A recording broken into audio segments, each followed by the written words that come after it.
All right, we are trying to start the event here for Winephabet. All right, We are live. Hi, Deb. So, welcome to Winephabet Street. Webinar Jam, which is the platform that we use, has had a bait and switch. They've upgraded all their technology, and now I had to move everything over from one to the other, so we're getting used to the new platform. So we'll have to see what works. Yes, we will see what works, except now, Debbie, I am noticing that it says room expiration 3 hours and 59 minutes. Me too, so I think we're good. I think we should be good. Yeah. So anyway, welcome to Winephabet Street. We will keep our fingers crossed that we don't have many technical issues as we learn how this new platform works. And thank you for joining us today. So Debbie, do you want to introduce yourself first? Sure. I'm Debbie Giaquindo. I'm known as the Hudson Valley Wine Goddess. I'm a wine blogger, wine writer. I am a restaurant owner of Kitchen 330 in Stone Harbor, and I am author of Tapping the Hudson Valley, Day Trips and Weekend Itineraries Visiting the Hudson Valley Wine Region. I think that's it, right? Sure, I guess so. And I am Lori Budd, and I, along with my husband Michael, own Dracaena Wines in Paso Robles, California. We specialize in Cabernet Franc. We are the founders of the internationally recognized Cab Franc Day, which is one of the reasons why we are talking about the wine we are today, and I'll explain that a little bit later. But I also write an award-winning blog and produce the podcast Exploring the Wine Glass. And you can find me on all the social medias under both of those, Dracaena Wines and Exploring the Wine Glass. So as we get started, Debbie is going to do the video to start off with because... Okay. Are you still seeing the old one? I am still seeing the old one. Okay.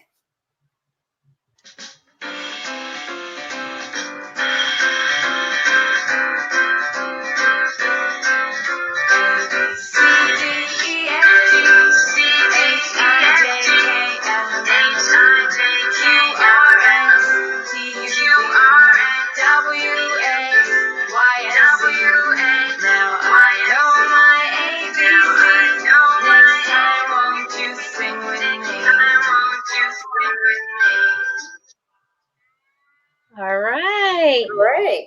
So today's letter of the day is E, and it is Egri Bikavér.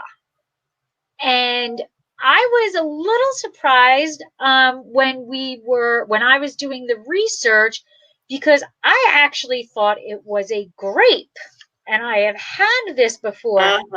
So it was very interesting, and it's one of the things I love about doing this series is that not only are we sending information out into the wine world that hopefully people are learning about, but I get to learn all new stuff too. So it was really kind of interesting.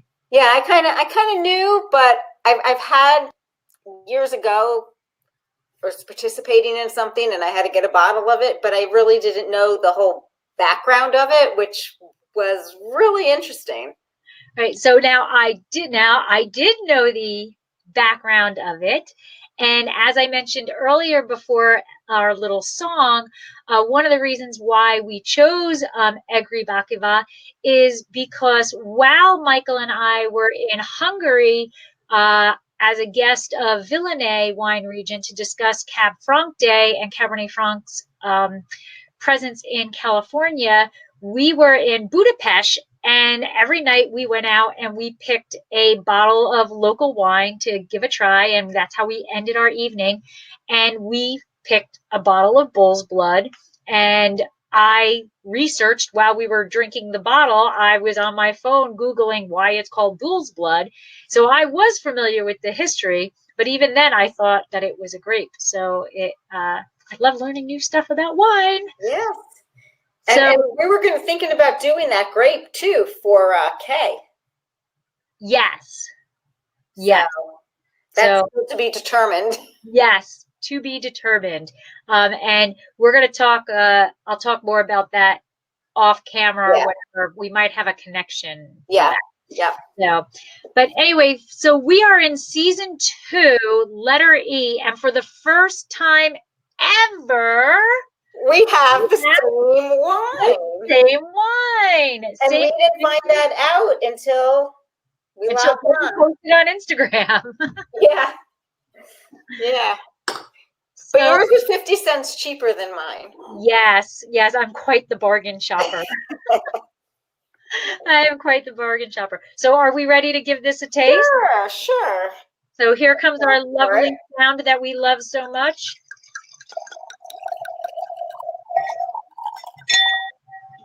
All right. All right. So sláinte. Cheers. Okay, here we go. Mine actually might still be a little too cold. I put it in at 6:30 and pulled it out at 7, but it seems a little cold. Oh, I opened mine at 7:30. The nose, it smells nice.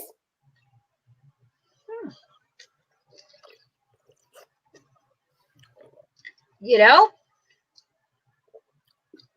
it's not shabby. It's okay. It's not heavy. It's light. It's very light, and you can tell, I mean, it's always tough in the videos to see it, but it's a very light color. It's transparent. Yeah. It is definitely ruby. It's got a sour little cherry. Yeah, yes, a little. Oh my God, this finish is sour cherry. Transparency on the edges. But it's not bad. I would say this could be a porch pounder. Yeah, absolutely. You know? And at $9.29, I don't know, this might be a go-to for when people come over to the house. I mean, that's not bad at all. And, you know, I have to say, when I can remember years ago when I had to go find a bottle of this, and I went into Arlington Liquor, and they were like bull's blood, you know? Right. And they gave it to me. You know, there was like one, I don't even know what brand. I'd have to go back and search through pictures. And it wasn't as good as this. Yeah. This is this is a nice, pleasant surprise. I'm very surprised. I'm very surprised. Not really. There's really no faults in it. It's smooth. It's easy drinking. And it's definitely sour cherry. It's sour cherry. There's a little hint to me of maybe rosemary.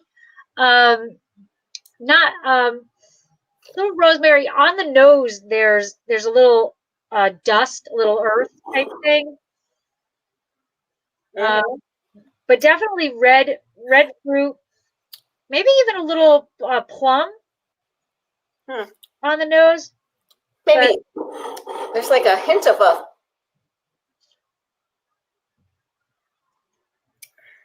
Maybe it's the rosemary.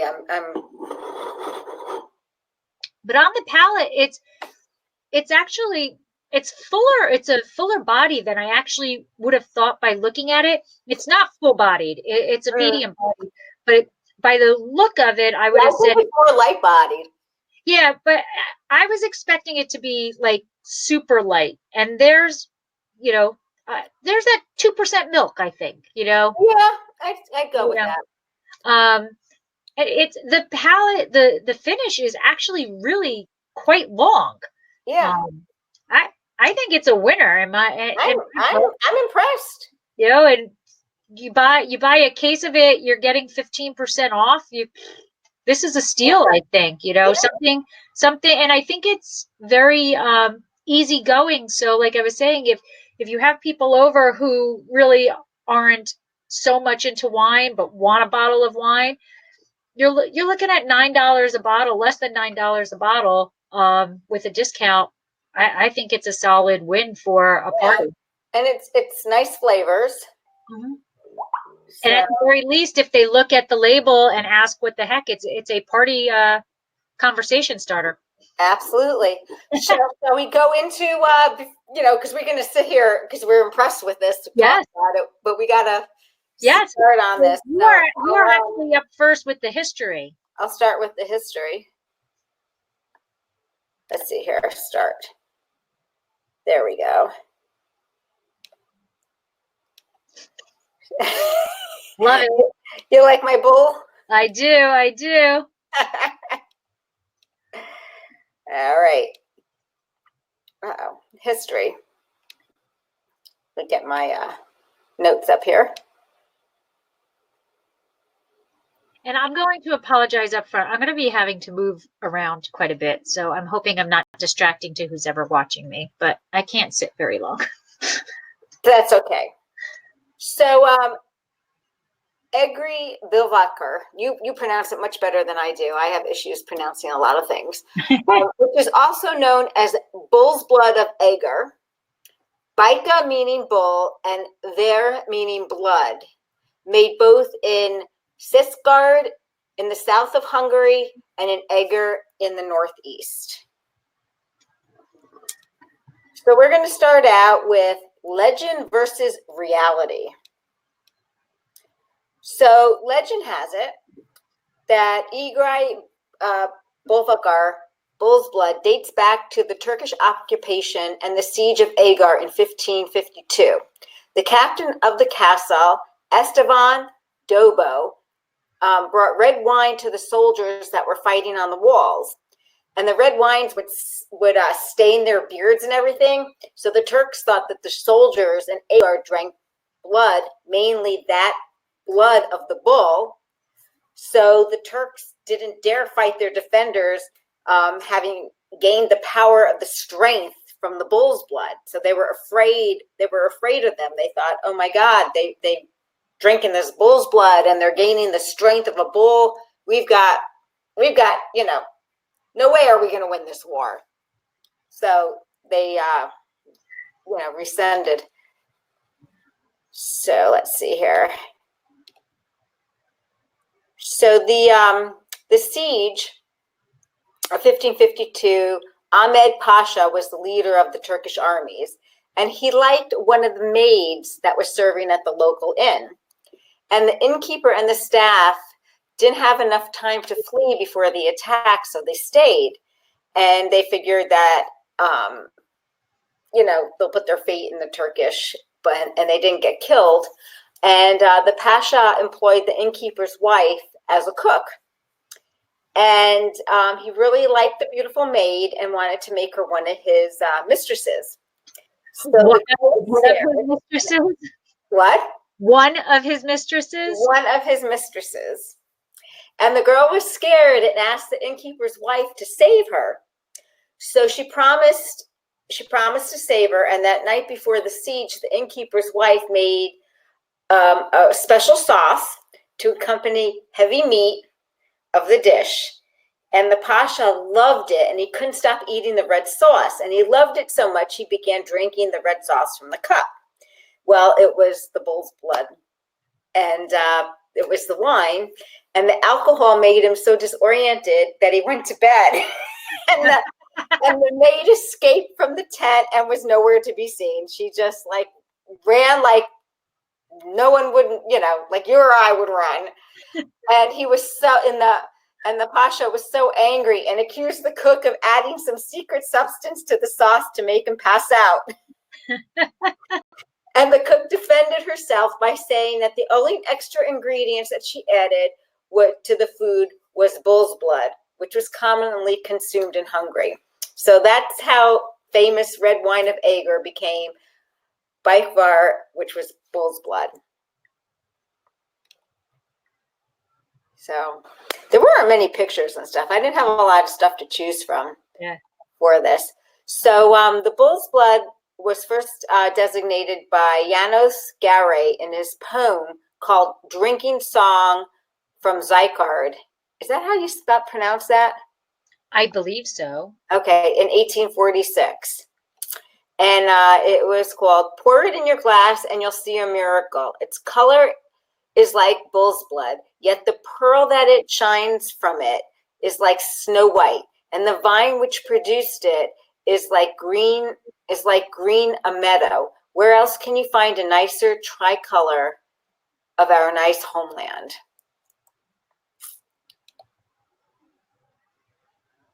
So here's more of the grapes. So reality is the grapes were grown in Hungary until the Turkish occupation, and the craft of making red wine brought the was brought to the country by the Serbians fleeing from the conquest from the Ottoman Empire. It is not known truly when the Egri Bikavér emerged, but it has been recorded as early as the beginning of the 19th century. Bikavér, a full-bodied red wine produced in Eger and Sisegard. Suskir Ivestan in 1981 wrote, "I have searched different sources for the composition of the grape types constituting bull's blood. The earliest record dates back to 1912 when, in addition to Katakar, I have found Blue Franc, Cabernet, and Merlot." I'm in the right one, right? History? Yep. Okay, so I've got more. So over the past 2 decades, winemakers have been working really hard in refining the conditions of production, name, classification, and control for the wine. In 1997, Egri Bikavér became the first wine of protected denomination origin in Hungary, in modern Hungary wine history, under the Egri Bikavér regulation of 1997. This domesticated the red wine, and it's the true essence of the red wine of Eger, a terroir wine which carries the flavor of the soils of local production sites and the different microclimates of the region. It is a blend of at least 3 grapes for the classic Bikavér and at least 5 varieties for the Superior Bikavér and the Grand Superior. So the main grape in bull's blood in Egri Bikavér is Kek Francos, which we all know as Glockenfrosch or Lemberger. And the wine must be at least 50% of this grape. And the other varieties that are blended in are Kedarka, Syrah, Merlot, Portugieser, Minar, Blauburger, Pinot Noir, and Zweigelt, and also Terrine. And there can be a maximum of 30% Cabernet Sauvignon Cab Franc on their own or combined. And in the Superior and Grand Superior, you can have 5% of Terrine. The wine is produced in a 3-tier system of quality. The classic is aged in oak for a minimum of 6 months, the Superior for 12 months, and the Grand Superior for 16 months. And that's what I got on history. All right. I'm just pouring myself another glass because I didn't find that much. It was very difficult. Did you find it difficult? I actually kind of have quite a bit. Oops, I just almost lost it. Which would have stuck because I wouldn't have been able to pick it up. I should have called in a relative. Seriously, I thought about doing that. But I'm like, wait, I can do this. No, I know. You have a connection. Yeah, I've got some family still over there that own wineries. So yeah, but it's not the same region. I found some things. Some of it is a little bit similar to what you talked about. But I found a little bit. It's not. Okay. It definitely is not one of the most easily to find. Let's just put it that way. So I have the general characteristics.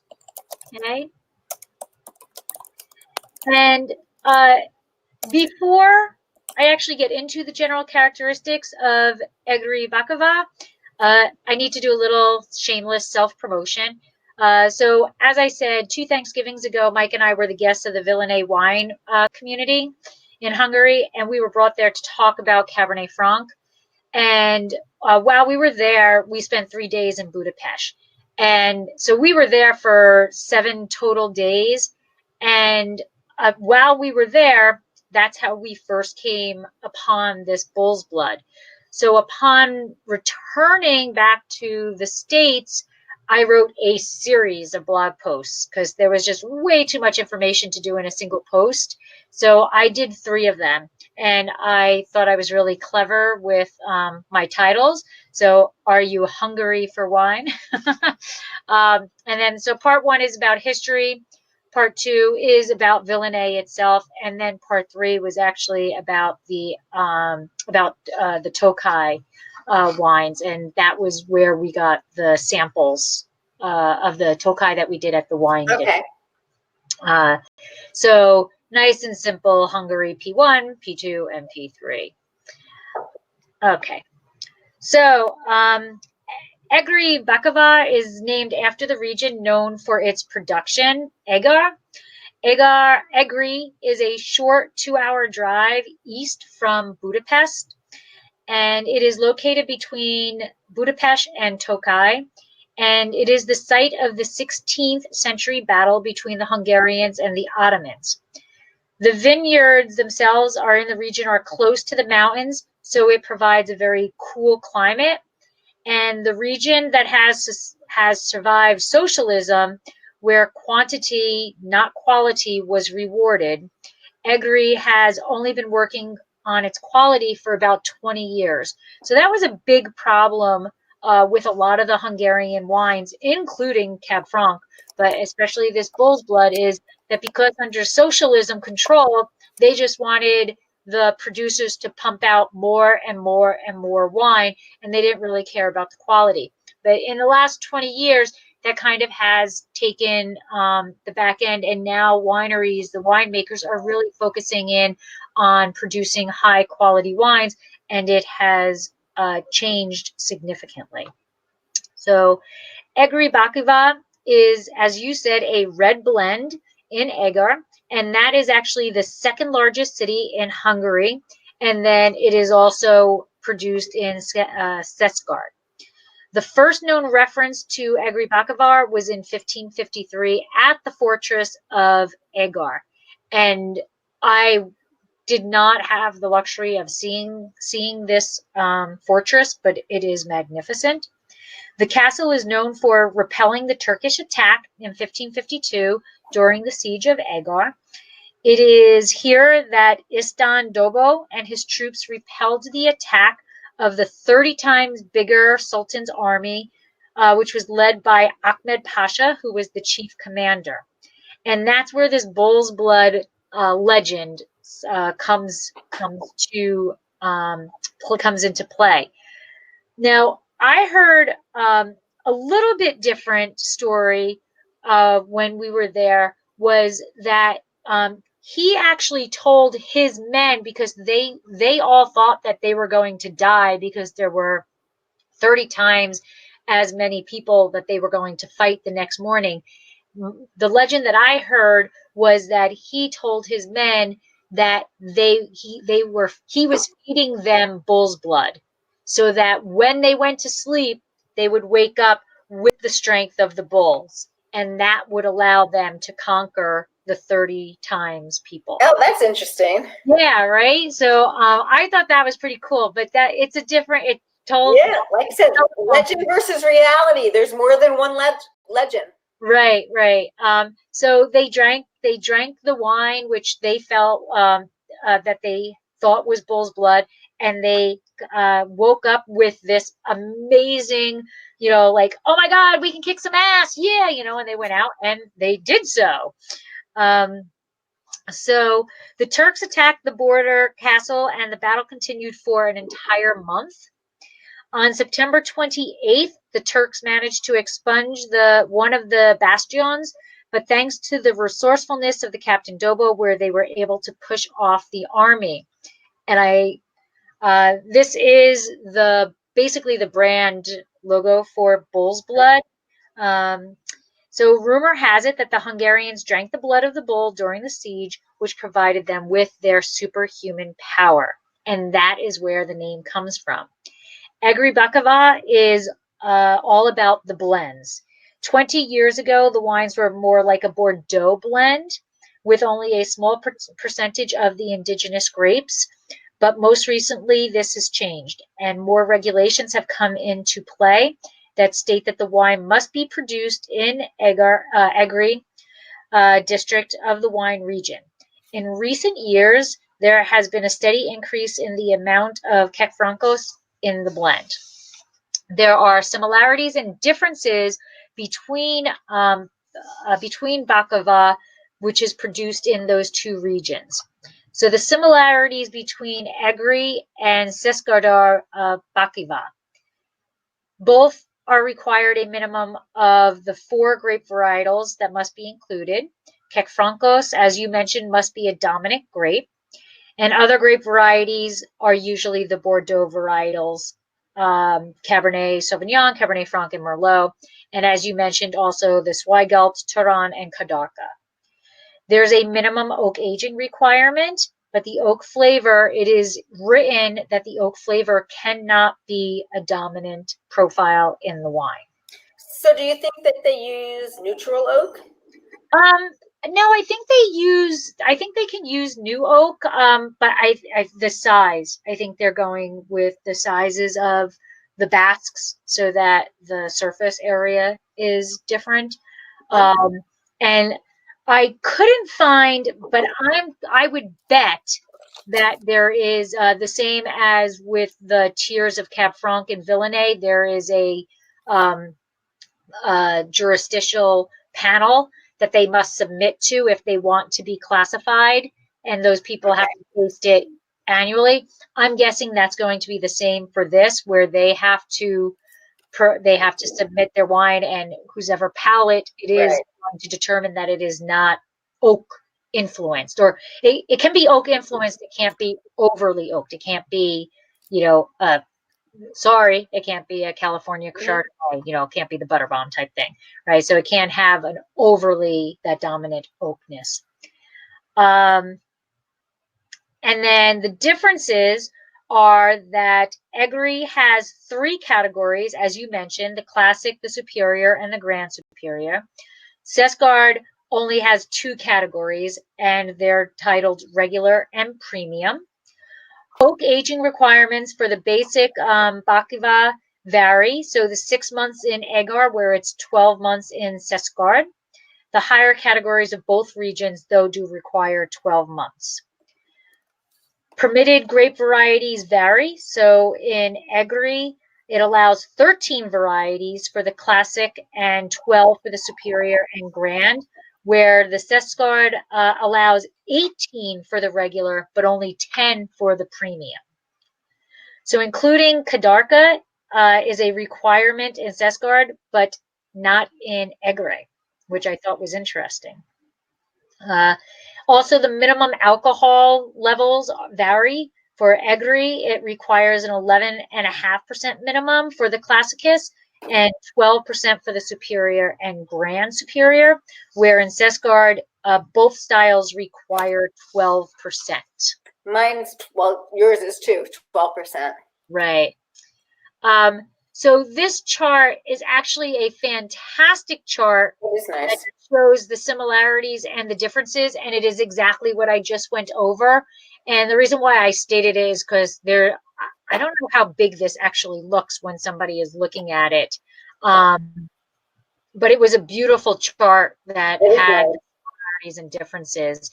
So if anybody was interested, they can see that. And I wonder why they limit the amount of Toran. Have you ever had that grape? No. I wonder what that is. Yeah, I don't know. I never have either. I don't know. I've never seen it, but we can start looking. Yeah. We can start looking. Okay, so Egri Bikaver color ranges from garnet red to deep ruby. And I couldn't find any actual documented tasting notes. So this is what I got before, because we didn't taste it yet. This is what I got from Vivino's community to determine it. Basically, you can expect black fruit, including plum, which I did mention at the beginning. Yes. I did think there was some plum in there. Yep, I got some. Blueberry, black cherry, cassis, black currant, and blackberry. I got blackberry now. As it warms up a little bit for me. And the sour cherry that I had on the finish is not as dominant anymore. Oh, okay. So again, shows you how the temperature affects it. Earthiness includes minerals, mushroom, leather, bacon, fat, and roasted meat. And then this is what I was getting at the beginning, was more of the red fruits, including the cherry, raspberry, cranberry, strawberry, and red currant. And then because it is oak aged, you are going to get some influence on it. So you can include some chocolate, coffee, cedar, tobacco, and spices, which include pepper, fennel, bay, licorice, dried herbs, cinnamon, mint, hazelnut, molasses, and toast. Now, I did get some of the herbs. Yeah. Did not get coffee. I actually got chocolate. On the palate, I see now I'm getting like I'm getting the hazelnut now. I got a little bit on the palate. Right. Yeah. I had written it down. Mine is still a little bit chilly, so mine might get sour more. cherry is still there. Yes, definitely. It's still definitely. It's a huge on the finish. It's not as it didn't pucker. I don't pucker as much as I did at the beginning. Correct. Me too. There's still sour cherry, but it doesn't have that. Yeah. When I first tasted it, it really reminded me of when I was a kid. I used to love to eat those sour cherry balls, the candies. Yeah. And it really reminded me of that. Yeah. Which I kept going back to when we were doing the Barolo, and I kept getting that sour cherry also. But it's not as dominant now. And then last thing I have is, due to the riper, more concentrated grape produce, as well as the extended aging in barrels and bottles, the Superior and Grand Superior wines have marked aromas of mellowing and lasting flavors, full body, and a long shelf life of minerality, and it's very harmonious. The difference between them is usually manifested in the fullness and duration of the aroma. Now, this must just be a classic because it's not rated. It doesn't have Superior or Grand Superior. So this must just be a classic. So I'm very, very intrigued now to try to find an upper tier one. The liquor store, this was the only choice for me. Yeah, I think I had two to choose from. I'm pretty sure I had two to choose from. That was my only choice. So, like I said, I'm impressed with it. Like, it's not something that I would say, oh my God, this is, end all be all of red wine. But when you consider that $9 price, I think if you want to open a bottle of wine and you don't want to open a really good bottle of wine, you just want to, you've had a whatever. Right. Day and you just want to sit down and open a bottle of wine and not think about it. This is the bottle that you want to open. Yeah, I agree. Now, I bought mine. I actually did buy it at Total Wine, and I was a bit confused because on the Total Wine website, it is listed as having Grenache in it. And really, I think it's a website error because in no research was Grenache ever mentioned. They don't grow Grenache in Hungary. Allowed. And that's exactly, I'm not even aware Grenache is there. So I think it's a Total Wine faux pas. So that is. Yeah, I got mine at Viscount in Fishkill. Okay.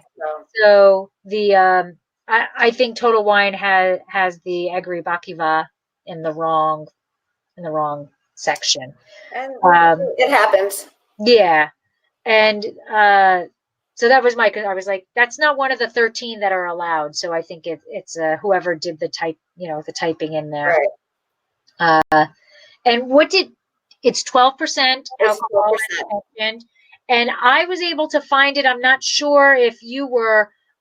This has what I found was the Cabernet Sauvignon, Merlot, and Zweigelt is in there. Yeah, I got the legendary red wine of the region. The spicy red noble grape is a blend of Cafrancos, Cabernet Sauvignon, Merlot, and Zweigelt. Oh, okay. Good. So Yeah. we got that the same. Best with Hungarian dishes and spicy games. Yes. So I think that this is a cooperative that produces it. I couldn't find much on it. well, I actually went to Snooth, and Snooth had a decent, for what I would consider what the wine is. I thought they had quite a bit about it. According to Snooth, it is or actually, I'm sorry, this part was not Snooth. Produced in accordance with centuries-old tradition, Egri Bikaver is still a blend of noble and indigenous varieties. This was aged up to 2 years in oak, and it's in volcanic stone cellars. And then, according to Snooth, I could find information about the vineyard. So I had gotten, and I just closed the window by accident. Let me see if I can get it back. History.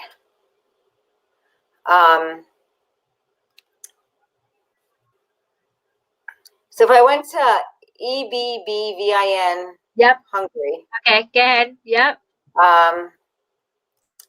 It's telling me I have to download Flash Player. Oh, okay. Allow once. Oh, it was blocked. Never mind, I got it. It's coming up. It seemed that it was somebody, almost like a consortium of wines, to me, with many different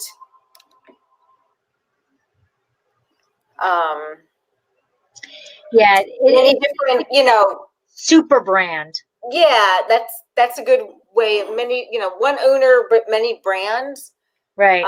Because it went to about us, and it said, is the trader of self-bottled and developed unique wines. We're building and improving our own distinct wine brands, developed over decades with continuously improving image. Our wines reflect the characteristics, flavor, and specific wine regions, as well as the realization of our commercial and strategic objectives. Years of experience. They don't say who they are or what they are, or where they are. Right. Let me read what I found on Snooth. They have the Eger Vineyard Company takes enormous pride in a tradition of winemaking that spans several decades. It was founded in 1949. The company has been reorganized and improved over the years. It has now been operating since June of 1993 under a new and revitalized leadership as a private firm with 100% Hungarian ownership. During this period, the company has achieved a leading position in the developing Hungarian wine industry, and as an exporter has become one of the most significant players in Hungarian wine making. So that was directly off Snooth. Yeah. Yeah. Same. So not so easy to find information about the winery, or like I thought the producer was Egervin, but I thought so too. I think that's the vineyard. So I think we're looking at a conglomerate that just is kind of mass produced. I think they have a little bit of everything. Right. But they're not telling you what their background is. There's probably multi-investors. Right, right. And there's probably a lot of different arms. Yeah. I did find that they make 3 million bottles a year. Okay. So divide that of bull's blood? What of that? Yeah. Wow. That's a lot of bull's blood. That's a lot of bull's blood. Yes, yes, yes. So we're going to move on to food pairings. Okay. Now, I would say that, I had anesthesia in me from the surgery, so I did the wrong thing and I did food pairings instead of fast facts. But unfortunately, I hadn't had the surgery yet, and I was in full state of mind when I did the food pairings. And Debbie sent me a very nice text going, It's like, all right, don't I have food pairings? I'm like halfway through my food pairings, and I was like going through my family like cookbooks and stuff, and so I did upload both of our slide you presentations. did. So we have a double dose of food pairings for you tonight. So an overload of potential recipes for you to pair with Egri Bakavér. So Debbie, since it's really supposed to be yours, do you want to go first, or should I go first?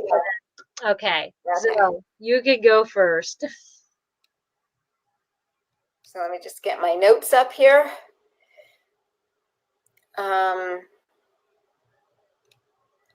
On the food pairings. So pretty much with this, it's a nice, it's a red wine.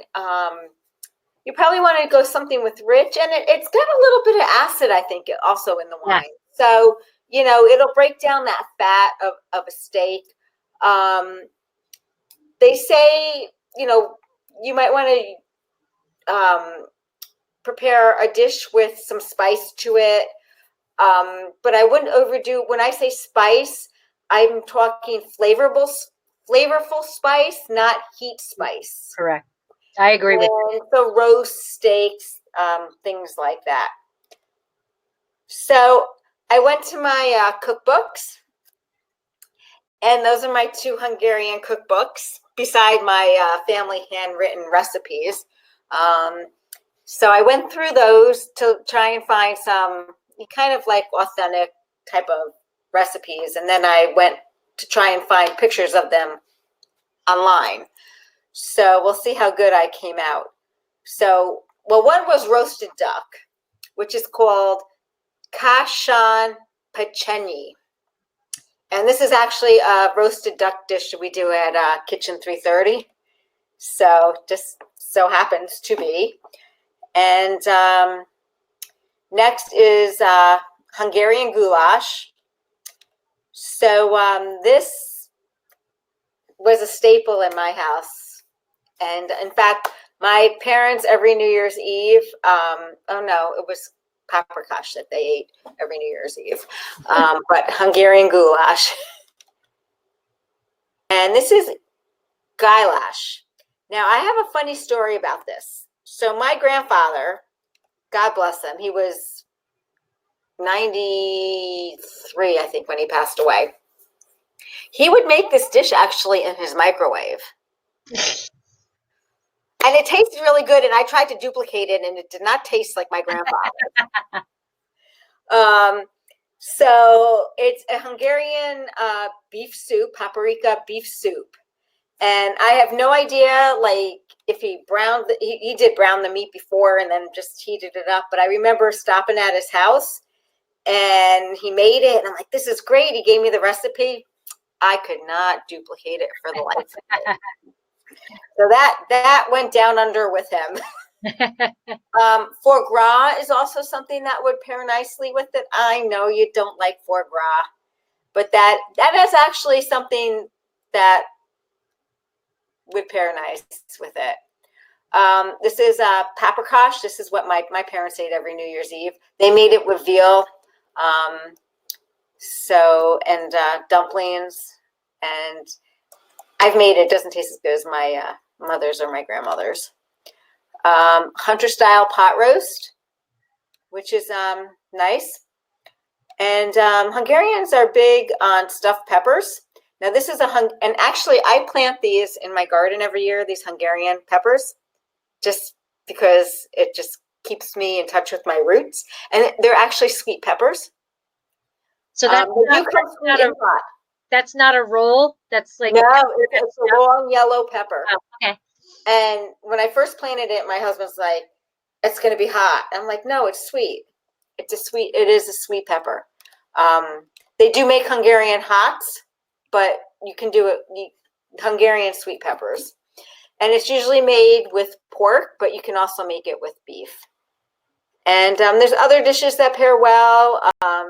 Venison will probably go well with this.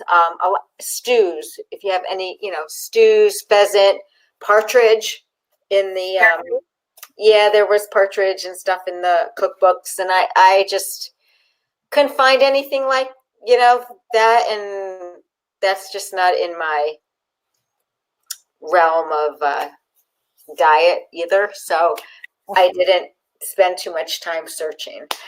But they had some interesting recipes in there, and some I've actually tried. And there's a lot of cabbage, like stuffed cabbage. They're big on stuffed cabbage, and I actually should have posted my stuffed cabbage because I've made a Hungarian stuffed cabbage before. That was our biggest problem, which is the biggest problem whenever we travel, is what am I eating? Yes. But we found Italian restaurants in Hungary. It was really good. The food was really good. But yeah, Mike and I usually when we're on vacation, everything's all good because you're on vacation, you're relaxed, you're all happy. Then whenever it comes to dinner time, there's usually an argument because we'll walk to go find a restaurant and we'll look at a menu and I'm like, there's nothing for me to eat. And we'll go to the next restaurant. There's nothing for me to eat. And then after about the 5th time, I'm like, as long as they have lettuce, I'm good. Just let me have lettuce. And he's like, no. Yeah. So yeah, but we found a really, really good Italian restaurant. And I loved that. And yeah, I think we had pizza the second night too. I mean, did you? I would have been eating stuffed cabbage. I would have been eating. Yeah, but what is it all? Paprikash. I love. In my house, my mother called it Hungarian no name because my grandmother gave her the recipe and it didn't have a name, so she called it Hungarian no name, and it was veal paprikash. So yeah, see, and it's actually pretty easy to make, and she would make it with veal. My mother would make it with veal, but it can be made with chicken. If I could just have the cabbage, I'd be happy. I just don't want the stuff. And the dumplings, I loved it with the dumplings. Which has what in it? It's just flour and water dumplings. Oh, the paprikash. You would have the veal paprikash, but you would have the dumplings, and I'd have the veal. Okay, all right. So we found something. Yeah. All right. So my food pairings. Egri Bikavér requires 2 or 3 years of oak aging. So it is best with game, lamb, pork, beef, or other spiced foods. And it is best with mature hard cheese or blue cheese. And it is recommended to be served at 15 to 17 degrees Celsius. I kind of think blue cheese would overpower this. I don't eat blue cheese, so I can't tell you, but... Oh, I will. I think it would overpower it. Pretty funky, so I can see it overpowering it. I can see it. But personally, I don't know. Okay. So... this is venison with caramelized onions and mushrooms. I can see that. Okay. So that tastes well. Yeah, I think there's earthiness in the wine.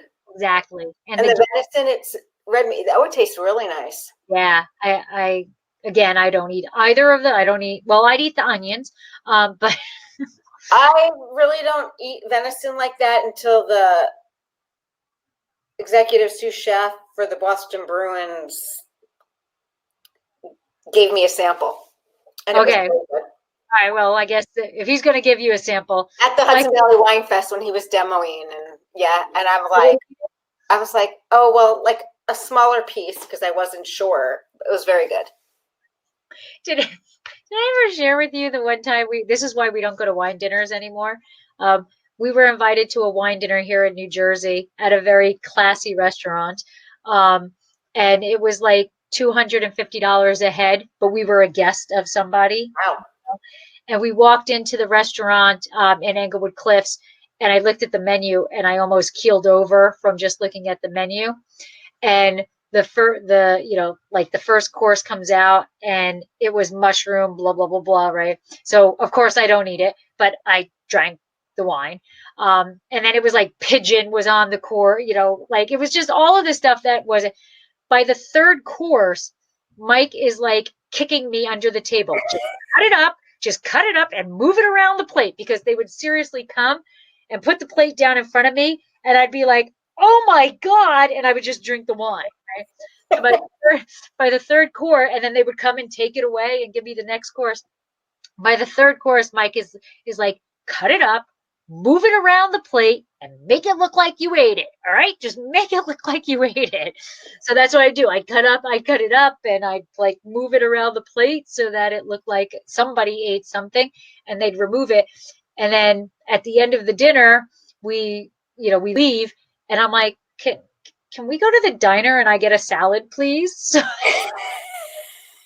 that's what we did. We left a $250 a head dinner, and Lori, went to the local diner and got me a green salad. So, lamb borek. I really don't remember what this is, but I thought it looked pretty cool. I mean, it interesting. Looks like a pretzel, a rolled pretzel with. It does. Or maybe it's a sausage. No, I think it is bread. I think okay. It's like a pastry type thing. Okay. Baked pork tenderloin. Okay. Beef Wellington. Oh yeah, I can see that. Yeah. Okay. I would want a heavier wine with the beef Wellington, though. I have no idea what that tastes like, but yeah, I think I would want a heavier wine. But why heavier? What about a beef? Because it's like like the tail end of the filet mignon. It's a Chateaubriand. It's a big meat. Yeah, I just think it would be a heavier wine. I mean, I think this will be okay, but I would enjoy it better with a cab. So in the picture, you see that it's got the like dough around it. The pastry, right? Yep. Mm-hmm. And then there's the meat. Is that like flavor? Like, do you put? They kind of like sear the meat first. Oh, okay. And then you wrap it, I believe, in the pastry, and then you bake it. Oh, okay. Okay. And so I'm guessing you have to cook the meat first, because the meat would never cook if right first. Okay. Firecracker chicken. So this one I thought, okay, but it would really depend on how hot it was, because as you were saying, I think a true spicy dish would overpower this. But at only 12 alcohol, but if it's flavorful, I think we'll be fine. Right. But it is with the white rice. Excuse me. It is with the white rice. So I think that the combination of the chicken, the spice in the chicken, and it'll be fine.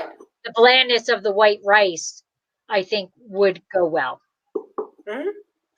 And then the aged hard cheeses and blue cheese. So that was my food. I'm really liking this. Yes, so do I. I might be drinking the whole bottle by the end of the night. So do I. I like it. All right, so I'm going to go again now that I'm doing what I was supposed to do. Now that everybody's hungry. Yes, now that everybody's hungry. And I learned how to cook some meat that I'll never eat. We're going to do some fast facts. So if you're going to leave this presentation, leave this podcast with, only X amount of things to remember, these are those that we hope you remember. So fact number 1, Egri Bikavér, or bull's blood of Eger, is a red blend produced in Eger and also in Schweizgard. Fact number 2, Egri Bikavér is produced in accordance with a regulation designating 3 tiers of quality: Classicus, Superior, and Grand Superior. The product description contains the rules of yield restriction, fermentation, aging in barrels and in bottles, as well as how they are allowed to market it and trade it for the different tiers. And that I thought was interesting. And I did actually try to go down the rabbit hole of that, because I was really interested of how they regulate the marketing and actual selling of the wine. Like you can, the other like AOCs or things like that, they can regulate how you make the wine, but I am unaware of any regulation of how they can market it. But apparently this is also regulated, is how they can market it. But I couldn't find anything that stipulated what those regulations were. Fact number 3, Egri Bikavér requires 2 or 3 years of oak aging and is best with game, lamb, pork, beef, or other spicy food. It is best with mature hard cheese and blue cheese, and Egri Bikavér should be served between 15 and 17 degrees Celsius. Number 4, the first known reference to Egri Bikavér was in 1552 at the fortress of Eger. The castle is known for repelling the Turkish attack in 1552 during the siege of Eger.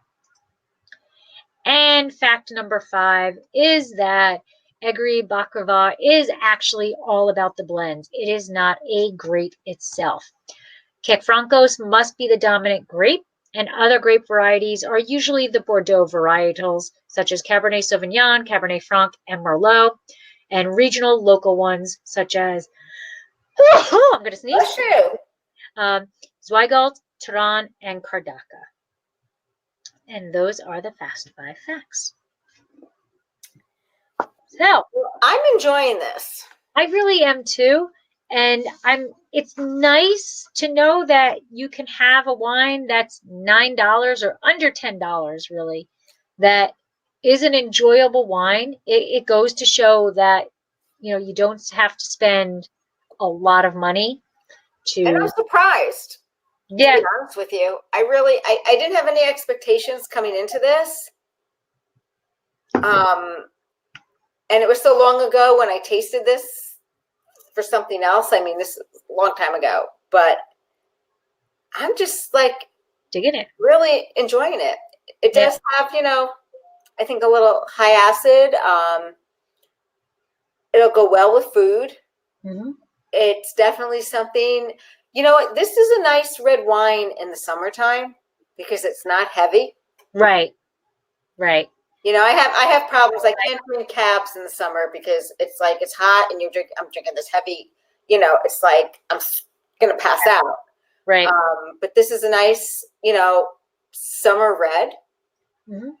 But I think I agree. It can be a very nice summer red, but it has enough body to it that it can be a winter red too. Yes, I mean it goes well with steak, stews. Winter to me is stew time. Stew and soups. This will go very well with it. Right. Yeah. I like it. I wish that I could. I'm going to have to go back through my photos because I'm sure at some point when we were in Hungary that I took a picture of the bottle. Because I'll be curious and like shocked if this is actually the bottle that we purchased while we were in Hungary. I think this bottle that we both got is so widely distributed. I think it's probably the #1 bull's blood that's distributed in the States. Right. That's just from when I typed in under images, this is all I got. Right. Of the wine. I'm going to have to go back and look at my pictures of Hungary and see what bull's blood, because we purchased 2. So I know one of them definitely is not this, but I'm curious if the other one was. Because, we just went to like the local supermarket, local shop to purchase. But anyways, well, I am all for drinking more bull's blood. I am too. So cheers to that. I hope you guys go get a bottle of bull's blood and enjoy it like we are, and let us know what you're thinking. Absolutely. And Debbie, what are we doing next month? Oh, next month we're doing Fumé Blanc. And hold on. I do have the link for it. Let me grab it.